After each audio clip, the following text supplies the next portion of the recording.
India மற்றும் இங்கிலாந்துக்கு இடையிலான 4வது டெஸ்ட் மான்செஸ்டரில் நடந்து வருது. இது 4 நாள் ஆட்டத்தில் இங்கிலாந்து 669 ரன்கள் அடித்திருந்தது. அதில் பென் ஸ்டோக் 141 ரன்னும், பிரைடன் கார்ஸ் 47 ரன் அடித்தார். இறுதியில் இங்கிலாந்து 311 ரன்கள் முன்னணியில் உள்ளது. இரண்டாவது இன்னிங்ஸை ஆரம்பித்த இந்தியா ஆரம்பமே ஒரு அதிர்ச்சி தான் சொல்லணும்.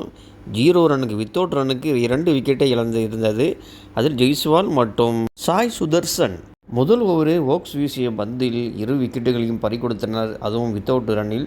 அடுத்ததாக களமிறங்கிய Indian captain Suman Gill KL ராகுலுடன் இணைந்து நல்ல ஒரு இன்னிங்ஸை இருவரும் ஆடினர். விக்கெட்டை விழாமல் பார்த்து கொண்டனர். இந்தியா இறுதியில் 174 ரன்னுக்கு 2 விக்கெட் பேருக்கு கேஎல் ராகுல் 87 ரன்னும், கேப்டன் சுமன் கில் 78 ரன்களும் உள்ளனர். 5ஆம் நாள் ஆட்டம் நாளைக்கு நடைபெறும்.